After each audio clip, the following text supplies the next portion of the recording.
தரித்திரருக்கு சுவிசேஷம், திருச்சபைக்கு சத்தியம். இந்த ரெண்டு நோக்கங்களோடு மன்னா மழை பெய்து கொண்டிருக்கிறது.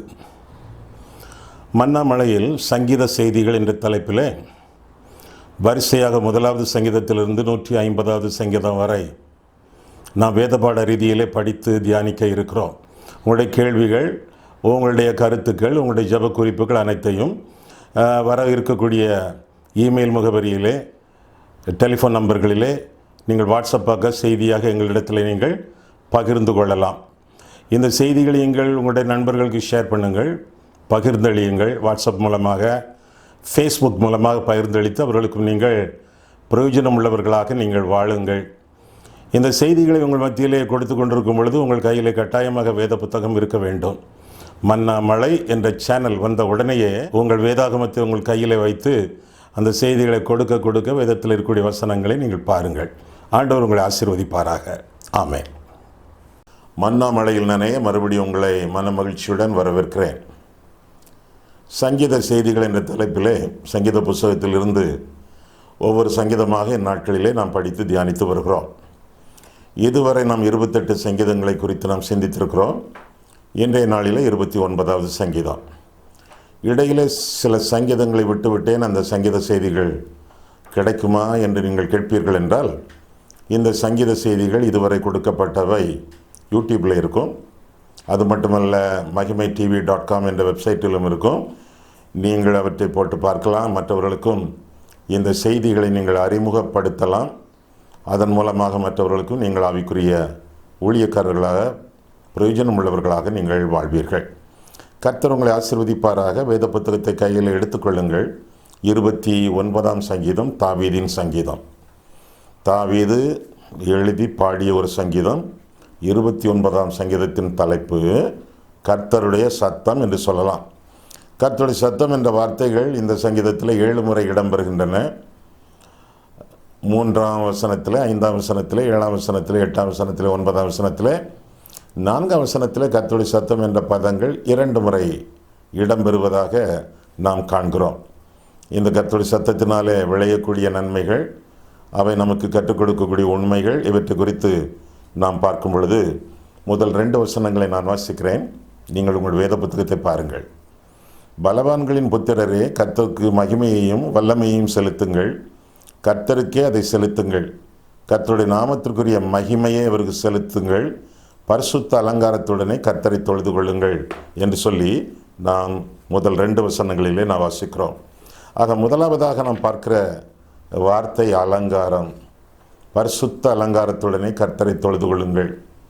கர்த்தரை தொழுது கொள்வது என்பது சாதாரணமான ஒரு காரியம் அல்ல. நம்முடைய இஷ்டப்படி தொழுது கொள்ளக்கூடிய ஒரு காரியம் அல்ல. நம்முடைய இஷ்டப்படி பாடியோ அல்லது ஆடியோ அல்லது வாசித்தோ சிரித்தோ அல்லது அழுதோ அப்படி அல்ல. அங்கே தொழுது கொள்ளக்கூடிய முறைமையை இந்த வசனங்களிலே நாம் பார்க்கும் பொழுது, பரிசுத்த அலங்காரத்துடனே கர்த்தரை தொழுது கொள்ளுங்கள் என்று சொல்லி வேதத்திலே வாசிக்கிறோம். நம்முடைய உள்ளத்திலே பரிசுத்தம் இருக்க வேண்டும், நம்முடைய உடலிலே பரிசுத்தம் இருக்க வேண்டும், நம்முடைய ஆத்துமாவிலே பரிசுத்தம் இருக்க வேண்டும். ஆத்துமாவிலே பரிசுத்தம் என்று சொல்லும் பொழுது, ஆண்டவராக இயேசு கிறிஸ்துவின் இரத்தத்தினாலே நம்முடைய ஆத்துமா கழுவப்பட்டிருக்க வேண்டும். கழுவப்பட்ட ஆத்துமாவோடு, கழுவப்பட்ட வாழ்க்கையோடு ஆண்டவரை ஆராதிக்க வேண்டும். குறிப்பாக ஆலயத்திற்கு போகும்பொழுது சில ஆலயங்களில் எழுதிப்பட்டிருப்பார்கள் முன்னால், பரிசுத்த அலங்காரத்துடனே கர்த்தரை தொழுது கொள்ளுங்கள். சில ஆலயங்களில் எழுதிப்பட்டிருப்பார்கள், நீ நிற்கிற இடம் பரிசுத்த பூமி என்று எழுதிப்பட்டிருப்பார்கள். அதே போல் ஆலயத்திற்கு போகும் பொழுது அநேக இடங்களிலே செருப்புக்களை எல்லாம் வெளியே கலற்றி போட்டுவிட்டு உள்ளே செல்வார்கள். செருப்புக்களை மட்டுமல்ல, நம்முடைய இருதயத்தில் இருக்கக்கூடிய பாவங்கள், குற்றங்கள், குற்ற உணர்ச்சிகள் எல்லாவற்றையும் கூட வெளியே கலற்றி விட்டு அறிக்கை செய்துவிட்டு ஆண்டவருடைய இரத்தத்தினாலே கழுவப்பட்டவர்களாக ஆராதனையில் ஈடுபட வேண்டியது நம்முடைய கடமை என்று சொல்லி வேதம் நமக்கு கற்றுக் கொடுக்கிறது. ஆமாம், தொடர்ந்து ஆண்டவரை ஆராதித்து கொண்டிருக்கிறீர்களே. ஓய்வு நாள் ஆராதனையிலே, ஜப கூட்டங்களிலே, பின்ன ஆண்கள் கூடுகையிலே, பெண்கள் கூடுகையிலே, வாலிபர் கூடுகையிலே, சண்டே ஸ்கூலிலே, விபிஎஸ்ல இப்படியெல்லாம் கூடி ஆண்டவரை ஆராதித்து கொண்டிருக்கும் பொழுது அந்த ஆராதனையின் அலங்காரம் எப்படி இருக்கிறது? பரிசுத்த அலங்காரத்துடனே கர்த்தரை தொழுது கொள்கிறீர்களா? சில சமயங்களிலே அலங்காரம் காணப்படுவதற்கு பதிலாக அலங்கோலம்தான் காணப்படுகிறது. வெளியே அலங்காரம், உள்ளே அலங்கோலம்.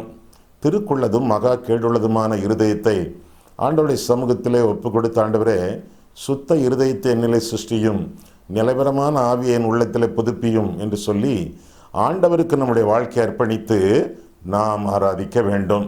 முதல் 2 வசனங்களை நாம் பார்க்கும் பொழுது கர்த்தருக்கேற்ற மகிமையை கொடுத்து ஆண்டவரை ஆராதிக்க வேண்டும் என்று சொல்லி வேதம் நமக்கு கற்றுக் கொடுக்கிறது. ஆண்டவரை ஆராதிக்கும் பொழுது இந்த ஆராதனையிலே நான் ஆண்டவரை மகிமைப்படுத்துகிறேனா என்ற கேள்விக்கு விடையை மனதிலே மட்டுமல்ல வாய் மூலமாக ஆண்டவருடைய சமூகத்திலையும் சொல்லிவிட்டு ஆராதிக்க வேண்டியது நம்முடைய கடமை. எப்படியெல்லாம் ஆண்டவருக்கு மகிமை செலுத்தலாம் ஆராதனை வேளையிலே என்று பார்த்தால், யோசுவா புஸ்தகத்தில் 7ஆம் அதிகாரத்தில் ஒரு மனுஷன், அவனுடைய பேர் ஆகான், ஒரு இஸ்ரவேலன். இஸ்ரவேல் மக்கள் மத்தியிலே அந்நியருடைய தேசங்கள், அந்நியருடைய பொருட்கள் எல்லாமே தீட்டாக கருதப்பட்டவை. இஸ்ரவேல் ஜனங்கள் மற்றவர்களை போரில் வென்று வெற்றி வாகையோடு அவர்கள் திரும்பும் பொழுது அங்கே அவர்கள் அபகரித்த எல்லா பொருட்களையும், ஆண்டவர் சொல்லக்கூடிய பொருட்கள் எல்லாவற்றையும் அழித்து விட வேண்டும், அக்கினியில் எரித்து விட வேண்டும் என்று சொல்லி நாம் வேதத்தில் வாசிக்கிறோம். இந்த மனுஷனும் தனக்கு தேவையான சில பொன் பாத்திரங்கள், இன்னும் விலையேறப்பட்ட சில ஜாமான்களை எடுத்து பூமிக்குள்ளே மறைத்து வைத்து கொண்டான் என்று சொல்லி நாம் வேதத்தில் வாசிக்கிறோம்.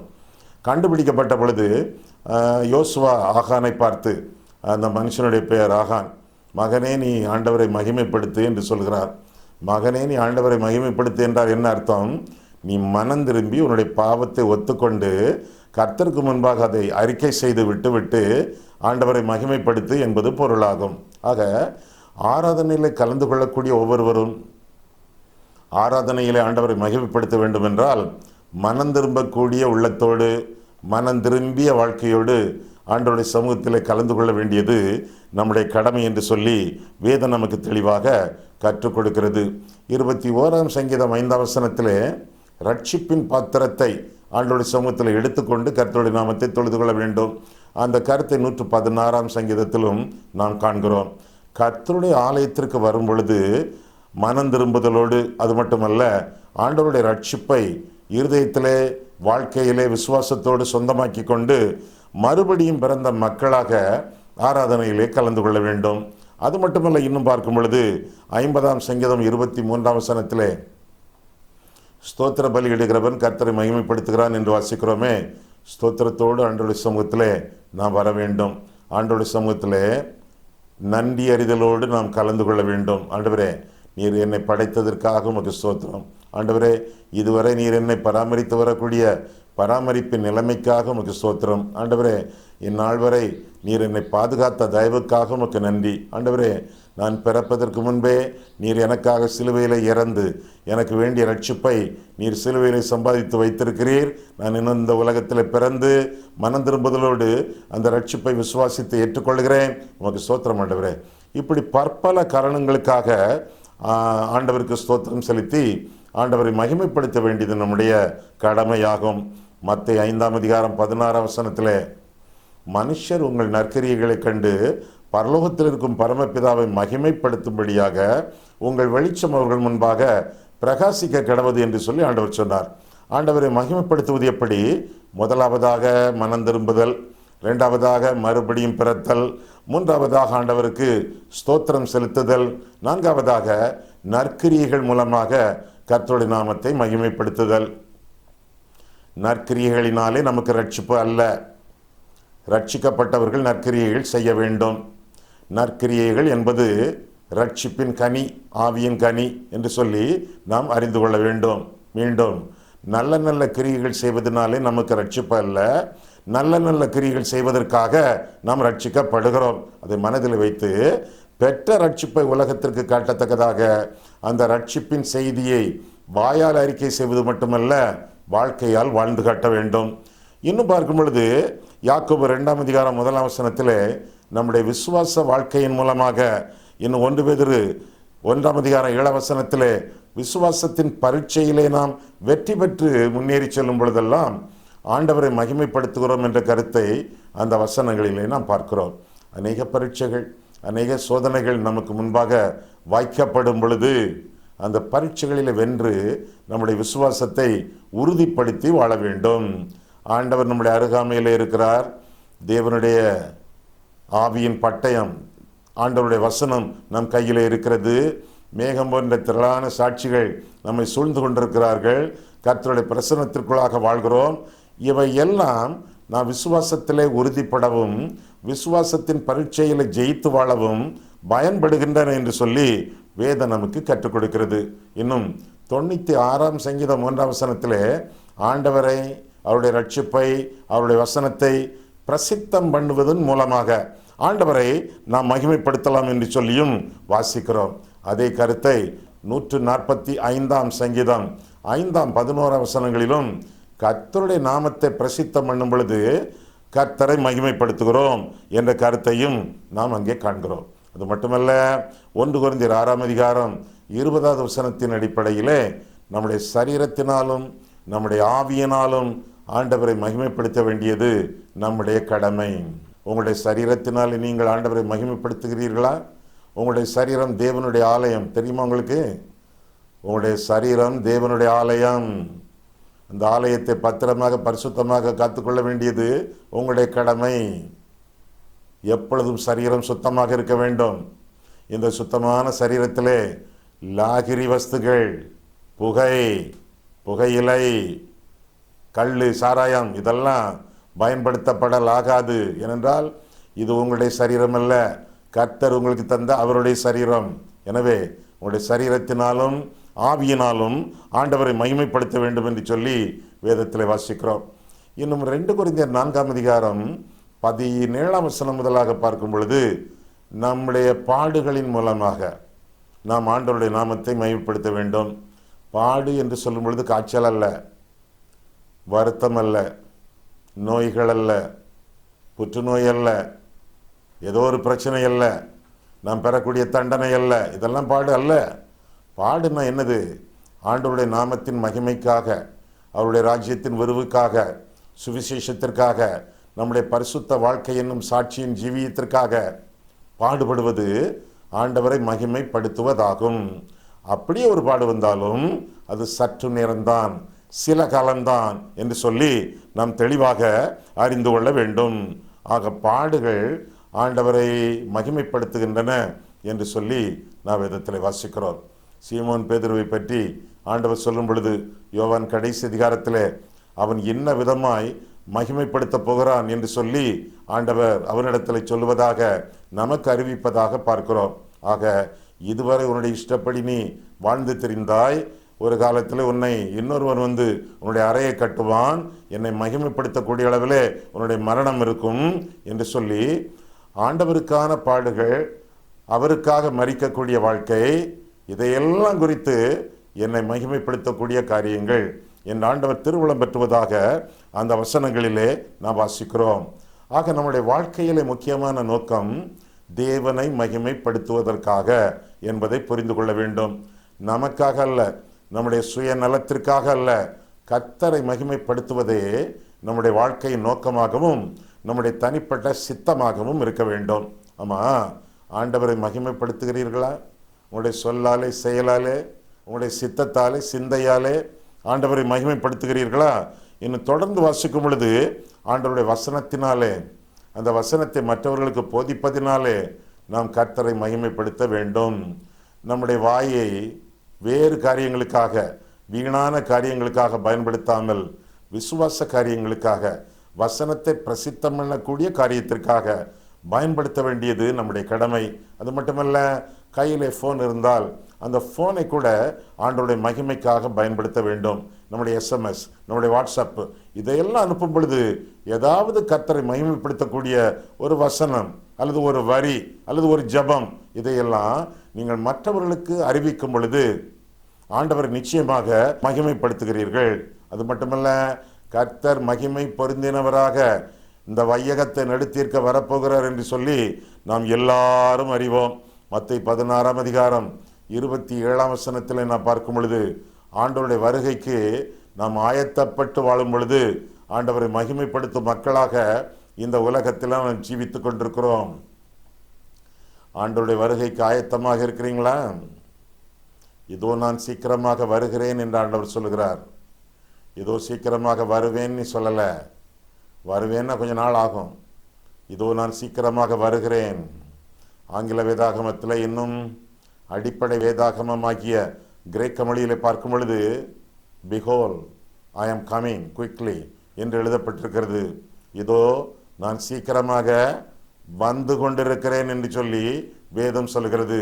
அப்படின்னா வருகை ஆயத்தமாகி விட்டது என்பது அர்த்தமாகும். ஆண்டவர் புறப்பட்டு விட்டார் என்று சொல்லி அர்த்தமாகும்.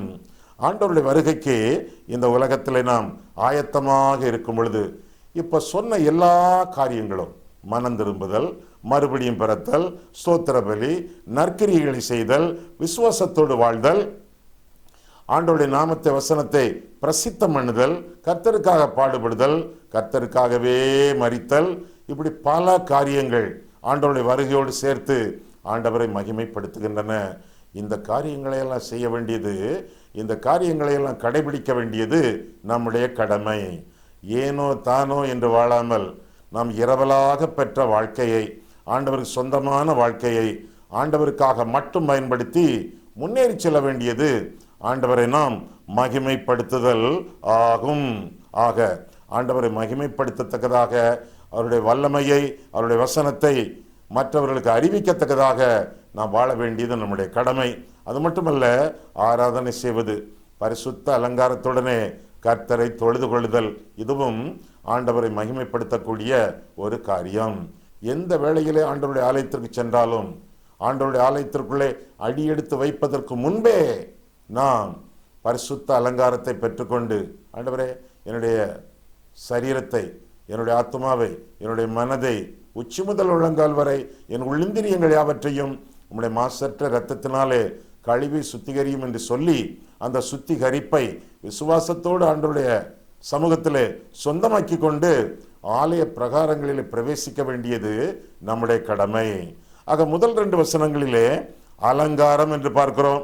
அடுத்த சில வசனங்களிலே 3ஆம் வசனம் முதல் 9ஆம் வசனம் வரை நாம் பார்க்கும் பொழுது ஆண்டவருடைய சத்தத்தை குறித்து பார்க்கிறோம். கர்த்தருடைய சத்தம் என்னதெல்லாம் செய்கிறது என்று சொல்லி அடுத்த வசனங்களிலே நாம் பார்க்கிறோம்.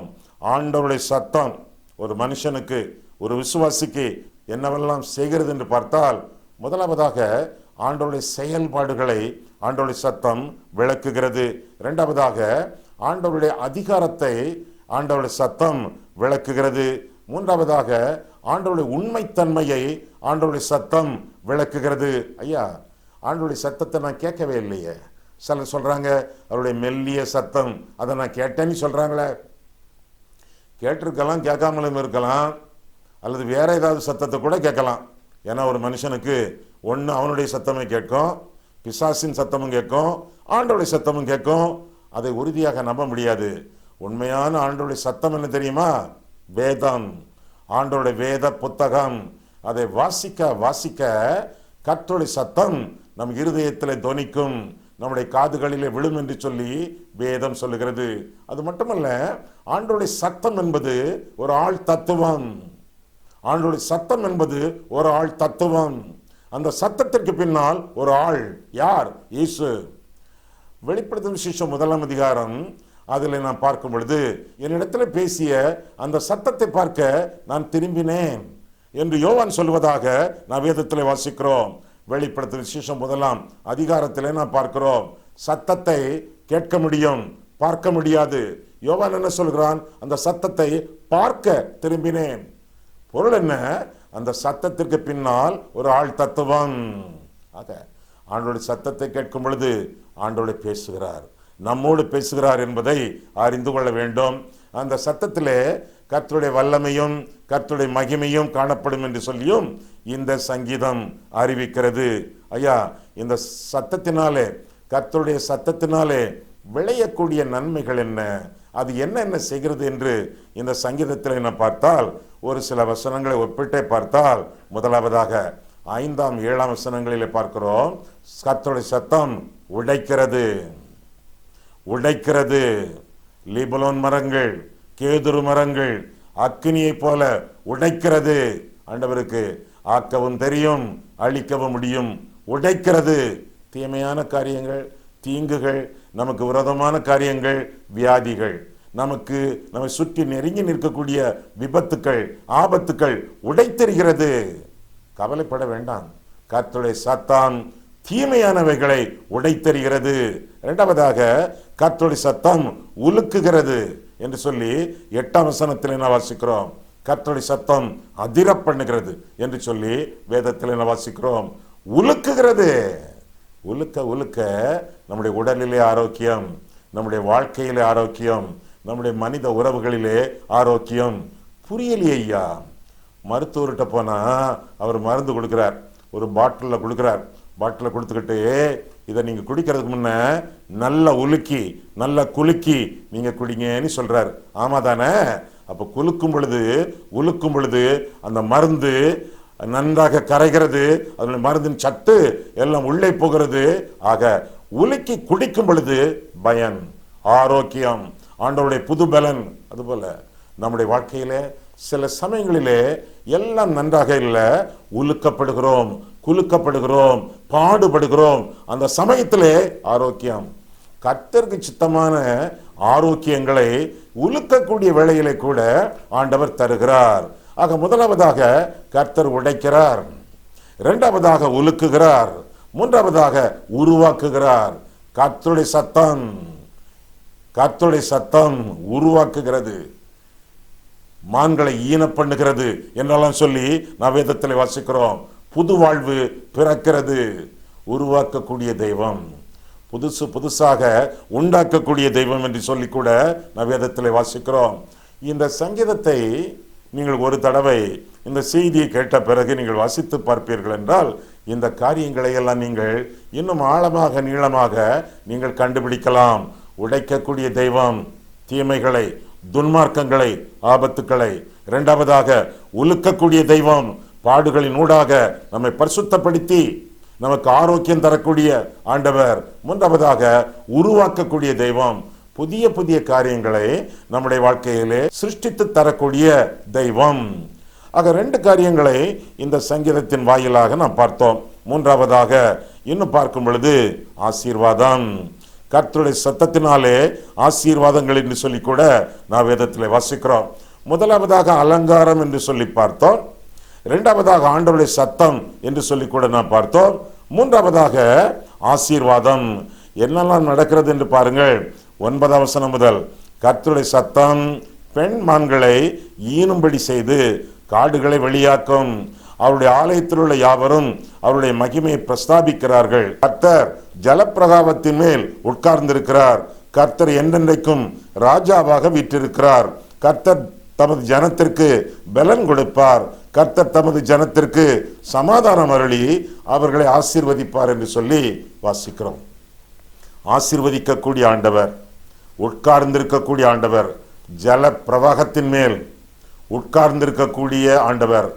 ஜலத்திலே நாம் மூழ்கவில்லை, ஆண்டவர் அதன் மேல் உட்கார்ந்திருப்பதினாலே நம்மை மூழ்க வைக்கக்கூடிய ஆறுகள், கரை புரண்டு ஓடக்கூடிய ஆறுகள், நதிகள், ஜலப்பிரவாகம், கொந்தளிக்கக்கூடிய கடல், எல்லாவற்றின் மேலும் உட்கார்ந்திருக்கக்கூடிய ஆண்டவர். பொருள் என்ன? அவற்றை எல்லாம் ஆண்டு வழி நடத்தக்கூடிய ஆண்டவர். எனவே ஜல பிரவாகமோ ஜன பிரவாகமோ சத்துரு போராட்டமோ எது வந்தாலும் எல்லாவற்றின் மேலும் வெற்றி சிறந்து ஆண்டவர் உட்கார்ந்திருக்கிறார். அப்பேற்பட்ட தெய்வம் நம்மை ஆசீர்வதிக்க கூடியவர், நமக்கு ஆளுகை தந்து ஆற்றலையும் கொடுத்து ஆசீர்வதிக்க கூடியவர். அவருடைய சமூகத்திலே நமக்கு சமாதானம் உண்டு என்று சொல்லி நாம் வேதத்திலே வாசிக்கிறோம். ஆக இப்பேற்பட்ட கர்த்தருடைய சத்தம் நம்முடைய கையிலே இருக்கும் பொழுது, வேதம் நம்முடைய கையிலே இருக்கும் பொழுது, அந்த சத்தத்தின் பின்னணியத்திலே ஆழ்தத்துவம் ஆண்டவர் இருக்கும் பொழுது நாம் என்ன செய்யலாம்? நாம் என்ன செய்யலாம் என்றால், முதல் 2 வசனங்களிலே அவரை மகிமைப்படுத்த வேண்டும். பின்ன 3வது வசனத்திலே அவரை நம்முடைய வாழ்க்கையிலே அவருடைய நாமத்தை பரிசுத்தம் பண்ண வேண்டும். இன்னும் 9வது வசனத்திலே அவருடைய நாமத்தை, அவருடைய ரட்சிப்பின் செய்தியை பிரசித்தம் பண்ண வேண்டும். இதையெல்லாம் செய்து வாழும் பொழுது கர்த்தருடைய சத்தத்திற்கு மகிமை உண்டாகும், அந்த ஆழ்தத்துவத்திற்கு மகிமை உண்டாகும், மகிழ்ச்சி உண்டாகும், நமக்கோ ஆசீர்வாதமும் சமாதானமும் உண்டாகும். கண்களை மூடுவோம், கர்த்தரை பார்ப்போம். அன்புள்ள ஆண்டவரே, உம்முடைய வசனங்களை ஆராயவும் எங்கள் வாழ்க்கையை ஆராயவும் உம்முடைய சந்நிதியில் எங்களை வரவழைத்தீர். அதற்காக உமக்கு நன்றி செலுத்துகிறோம் சுவாமி. கர்த்தருடைய சத்தம் என்ற தலைப்பில் நாங்கள் செய்தியை தியானிக்க ஆண்டவரே எங்களுக்கு உதவி செய்தீர். அதற்காக உமக்கு ஸ்தோத்திரம் சுவாமி. கர்த்தருடைய சத்தத்தை ஆலயத்தில் நாங்கள் கேட்கப் போகும் பொழுதெல்லாம், எங்கள் அருமுகாமையிலே இருந்து நீர் எங்களோடு பேசும் பொழுதெல்லாம், ஆண்டவருடைய சத்தம் எங்களை நோக்கி தொனிக்கும் பொழுது, இது தீமைகளை உடைக்கும் சத்தம், இது எங்களுக்கு ஆரோக்கியம் தரக்கூடிய உலுக்கும் சத்தம், அது மட்டுமல்ல அநேக நன்மைகளை எங்களுக்காக சிருஷ்டித்து உருவாக்கக்கூடிய சத்தம் என்பதை புரிந்து கொண்டு ஆசீர்வாதம் அளிக்கக்கூடிய ஆண்டவரே, உம்முடைய நாமத்தை மகிமைப்படுத்தி உம்முடைய நாமத்தை பிரஸ்தாபம் பண்ணி உமக்குள்ளாக நாங்கள் வாழ நீர் எங்களை உறுதிப்படுத்தும். இயேசு கிறிஸ்துவின் நாமத்தில் ஜெபிக்கிறோம் பிதாவே, ஆமென்.